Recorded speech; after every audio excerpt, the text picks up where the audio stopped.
All right, Shalom. First and foremost, we give all praise to Yahweh, Baal Shem Yahushai, Baal Shem Chakwadash, double honors to the apostle, elders, great millstone, and salutes on you brothers out there preaching his word, say the truth. All right, real quick, I got this article here. It says school district restricts Bible after complaint calls it sex written. Okay, let me see if I can play. Requests. 17% of removal requests last year came from religious or political. Play this little clip. It is National Library Week. The American Library Association uses the event to highlight access to everything from books to museum passes to tools. The group also points out efforts to remove books from school and public libraries. According to the ALA website, more books were challenged for removal in 2022 than at any point since the group started tracking those efforts 32 years ago. The ALA blames what it calls organized censorship campaigns from conservative political groups that target large collections of books at once. Last year, 90% of all books challenged were on multi-title removal requests. 17% of removal requests last year came from religious or political groups like Moms for Liberty. School or county boards were behind 15% of the challenges. Many of those boards gained members backed by conservative political groups in recent elections. Moms for Liberty has taken issue with books that include LGBTQ themes or any sexual content. They say they view those conversations as a parents' rights issue. Hundreds of titles have been taken off library shelves because of the complaints. The top 6 most banned books were all removed for including sexual content. 5 of those 6 books were challenged specifically because they contain LGBTQ themes. The American Library Association says more than 2,500 books were targeted for removal in 2022, an increase of more than 1,100% from 2020. The vast majority of challenged books were written by or about members of the LGBTQ community or people of color. It is National Library. All right, I hope you can hear that clip I just played. But anyway, continuing reading. A suburban school district in Utah has banned the Bible in elementary and middle schools after parents, frustrated by efforts to ban materials from schools, argued that some Bible verses were too vulgar or violent for younger children. And the Book of Mormon could be next. Now, this is a gradual,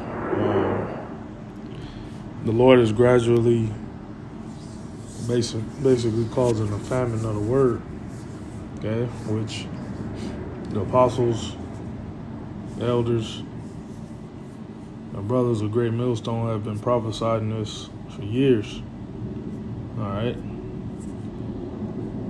Now the Lord is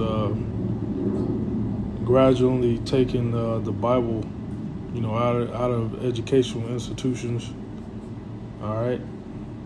Soon the Bible is going to be taking out these Christian churches. All right. And ultimately just removed off the shelves, removed off the internet, where you can't buy it. Bible apps gonna start being removed. So this is the famine of the word, man. It's coming. All right. Remember, this is a gradual thing, man. The Lord is systematically taking His kingdom down gradually. Okay. This wicked ass kingdom, Great Babylon.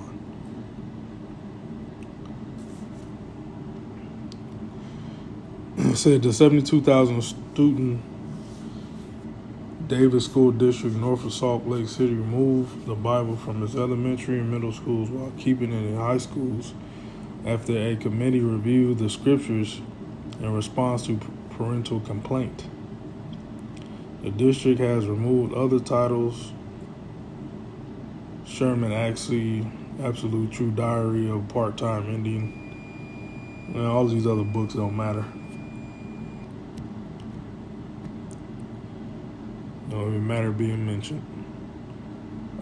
Says CBS affiliate KUTV reports that the district review committee found that while the Bible does not contain sensitive material as defined by state law, it includes elements of vulgarity or violence that are not suitable for younger students.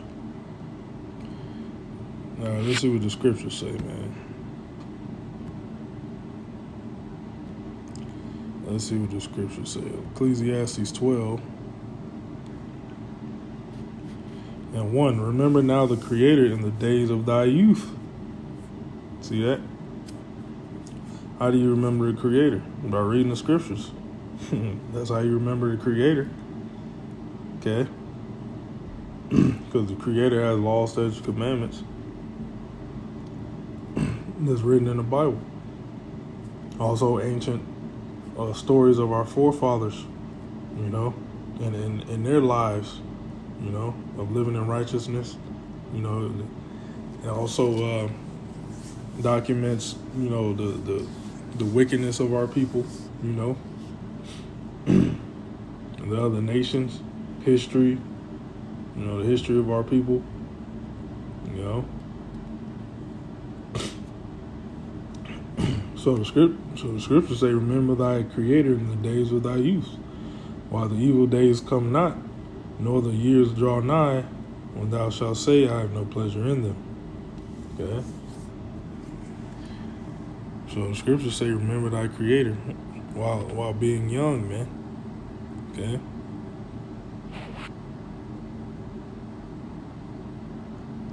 So, let's see, go back. Let's see.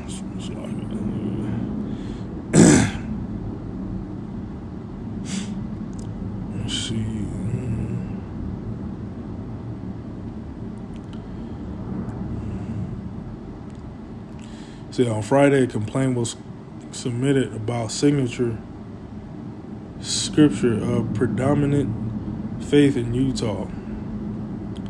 So the Church of Jesus Christ of Latter-day Saints, widely known as the Mormon Church District spokesperson Chris Williams, confirmed that someone filed a review request before Book of Mormon, which is, you know, that's completely adverse to the Bible.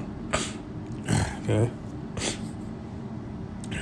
The Book of Mormon is not a holy book written by Satan, but would not say what reasons were listed, citing a school board privacy policy. He also would not say whether it was from the same person who complained about the Bible. See.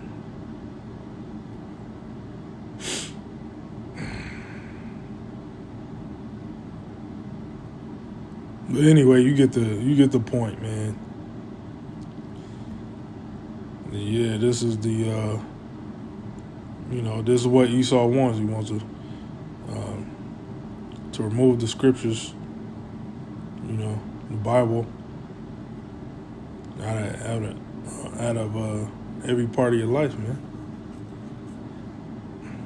You know, ultimately, it's the Lord doing this. You know, it's the famine of the word. So, let me grab that Amos 8 chapter, and I'm gonna close out.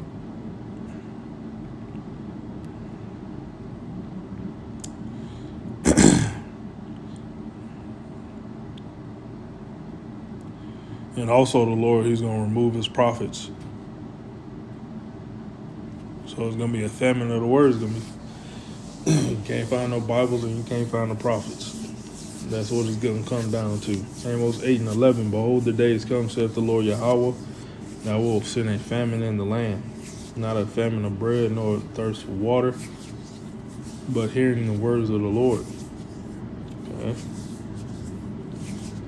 And the prophets, you know, go out on the highways and byways. We have our Bibles, yeah, and we read out the scriptures, all right? And they shall wander from sea to sea, and from north even to the east, and they shall run to and fro, seek the word of the Lord, and shall not find it, because it's a famine of the word. No Bibles nowhere, no prophets nowhere. Okay. In that day shall the fair virgins and the young men faint for thirst. All right? And they're thirsty to hear the words of the Lord, man. You know? The words of the Lord is described as water, bread, you know? So, yeah, that's pretty much it. You know, short lesson. Lord will got the point across. Shalom.